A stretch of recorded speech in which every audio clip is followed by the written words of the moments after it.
Anthikad block panchayat ദീപ്തം 2026 ആദരവ് ചടങ്ങ് നടത്തി.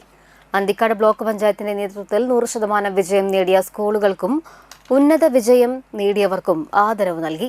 പെരിങ്ങോട്ടുകര ഗവൺമെന്റ് ഹയർ സെക്കൻഡറി സ്കൂളിൽ നടന്ന പരിപാടി Manalur MLA professor C Ravindranath ഉദ്ഘാടനം ചെയ്തു. ബ്ലോക്ക് പഞ്ചായത്ത് എന്തിനാണ് ഇങ്ങനെ ഒരു ആദരവ് നൽകുന്നത് എന്ന ചോദ്യം ഉണ്ടാകാം. പല ലക്ഷ്യങ്ങളുണ്ട്. ഒരു ആവാസ വ്യവസ്ഥയുടെ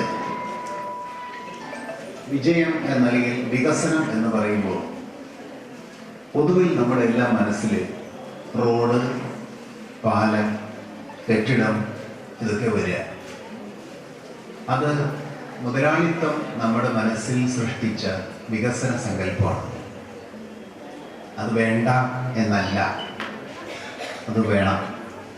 പക്ഷേ അതിനു മുമ്പ് യഥാർത്ഥത്തിൽ വേണ്ടത് മനുഷ്യശേഷി വികസനമാണ്.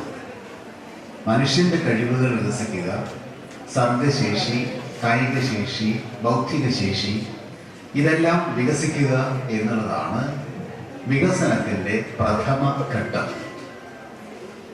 അതുകൊണ്ട് അന്തിക്കാട് ബ്ലോക്ക് പഞ്ചായത്തിന്റെ അതിർത്തിയിലുള്ള വികസന പ്രക്രിയയ്ക്ക് ഈ ഒരു ഉദ്ദേശം, അതായത് മനുഷ്യ വിഭവ ശേഷി വികസനം ഉണ്ടാവണം എന്ന ലക്ഷ്യമുണ്ട്. ഇതാണ് പ്രത്യേകത. അന്തിക്കാട് ബ്ലോക്ക് പഞ്ചായത്ത് പ്രസിഡന്റ് ജ്യോതിലക്ഷ്മി വസന്തൻ അധ്യക്ഷത വഹിച്ചു. MLA ഗീതാ ഗോപി ഉപഹാര സമർപ്പണം നിർവഹിച്ചു. താന്യം ഗ്രാമപഞ്ചായത്ത് പ്രസിഡന്റ് NA പീതാംബരൻ, അന്തിക്കാട് ഗ്രാമപഞ്ചായത്ത് പ്രസിഡന്റ് CK കൃഷ്ണകുമാർ, ചാഴൂർ ഗ്രാമപഞ്ചായത്ത് പ്രസിഡന്റ് ഷില്ലി ജിജുമോൻ, മണലൂർ ഗ്രാമപഞ്ചായത്ത് പ്രസിഡന്റ് സിജി മോഹൻദാസ്, ജില്ലാ പഞ്ചായത്ത് അംഗങ്ങളായ KP സന്ദീപ്, സലിജ ടീച്ചർ എന്നിവർ വിശിഷ്ടാതിഥികളായിരുന്നു. Block panchayat vice president NC Satheesh, Anthikad block panchayat ഉപാധ്യക്ഷൻ Madana Mohanan master, block secretary Sushama P, block panchayat അംഗങ്ങൾ എന്നിവർ സംസാരിച്ചു.